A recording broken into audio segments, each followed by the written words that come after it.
Hey, Grant Temple here. Thank you for being here. Today, we are going to cover the mechanics versus the dynamics in sales, right? And this is going to be super, super important. And this is something that, I've worked on a lot myself, and I'm excited to share with you and help you gain a little bit of a different perspective.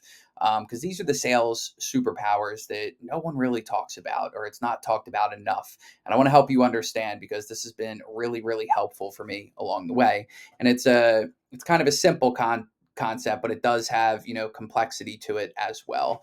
And the mechanics versus the dynamics, right? You'll see off in the left side of the screen here, I have those gears that are kind of working together, right? Like that's the mechanical side of sales. And what I mean by that is, your frameworks, your scripts, the questions you ask, your word tracks, how to present your offer, objection handling, how to fill your pipeline, how to manage your CRM. Like all these are very, very mechanical pieces of sales. And look, they are very, very important. You need to know how to do this stuff. It's the baseline skills that's required to be good at sales. So I'm not saying it's not important.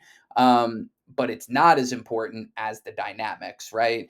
And here's just a way that I can kind of help this make sense is, I've been on some pretty big sales teams with 150 sales reps, right? And the reality is we were all selling the same product and we had similar, nothing was scripted, but we had similar frameworks and similar scripts and word tracks that we used, and we collaborated really well, and everyone had gone through sales training and learned from different mentors and gurus and all these sorts of things. So everyone knew the actual mechanical pieces of how to do sales, right? But the reality is that there's top performers every month. There's people that are middle of the pack and average, and there's people that are below average. Everyone typically had similar skill sets. They had the same mechanical pieces, but what's the difference between the top performers and the bottom performers, right? And it's something that I like to call the dynamics. And I actually learned this concept from a mentor of mine, and it's just really important. And we're going to look at dynamics through the scope of sales, right? Because this could be applied to a lot of different things in life and business in general. But, point being, you can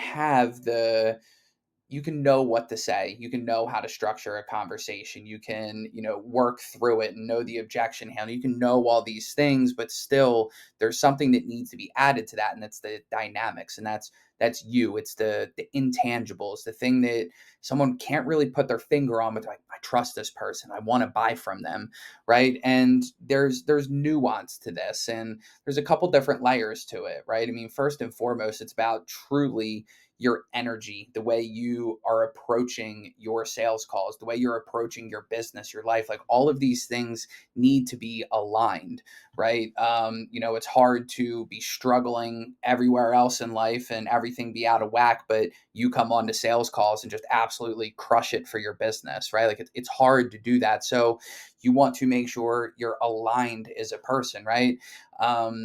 And actual dynamics on the sales call. It's not so much about what you're saying, but it's the tonality, the body language, your energy that you're bringing to the call, how well you're able to connect with someone else. And again, it's just things that they can't really put their finger on, and they're like, okay, it's, I hear what this person's saying, but I could have heard this somewhere else, but for some reason I trust who I'm listening to right now. And you want to have those dynamics in order, and a lot of it comes down to the way we think about things and the more nuanced skills that we have. It's again, being able to connect with different people at different spots. It's having emotional intelligence to handle the conversation in a professional way at all times and be a true leader on the sales calls, right? And the reality is you could have the same conversation over and over and over again, right? Like as a sales rep, I've had the same conversation hundreds, thousands of times, right? And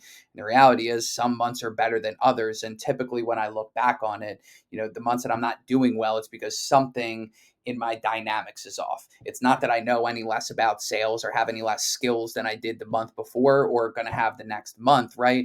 It's more so me and how I'm operating, how I'm connecting with people, how I'm doing in life, how I'm actually showing up and performing, right? So I want you to start thinking about these sort of things. And, again, working on the mechanics is certainly going to be an important piece of this. It really is. You need to know this stuff, and I'm going to have trainings on it so you know what to do mechanically.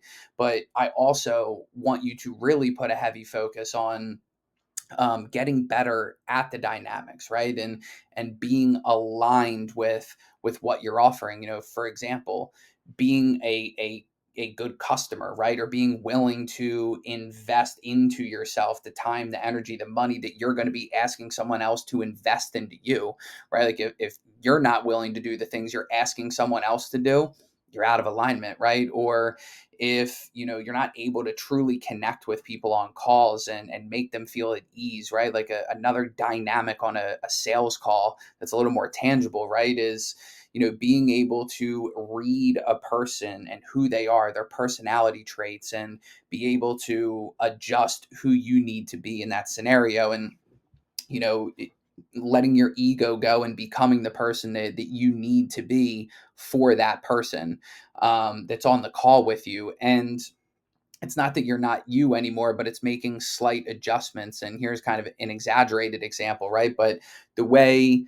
there's you, right? But you are different if you're out at the bar with your friends versus if you're in the retirement home with your grandmother versus the way you would be at work and versus the way you would be with your kids, right? Like it's still all you, but depending on the scenario that you're in, you're going to adjust, your body language, the way you act, the way you communicate, the way you operate within that given environment, right? You need to be able to do that on sales calls and create a dynamic that's comfortable for your customer where again, you're adjusting kind of who you need to be in that situation.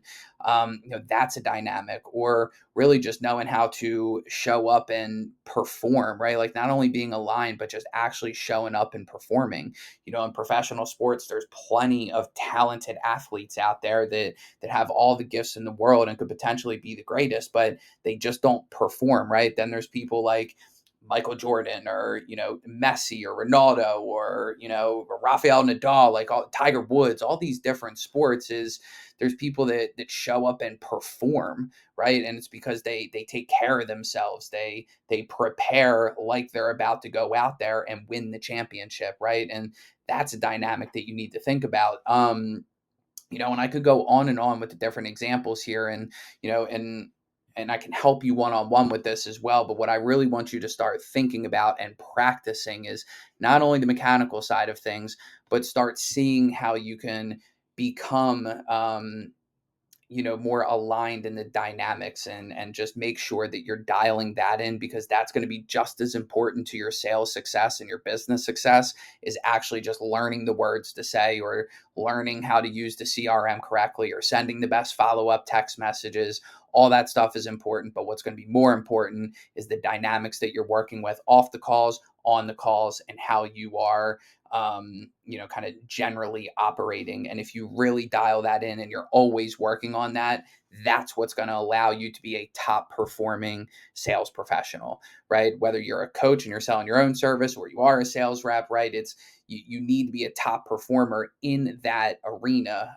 Even if you're going to, as a coach, step into a different kind of role right after the sales call, you need to be able to show up and have the dynamics dialed in to be an effective salesperson, sell your programs, your services.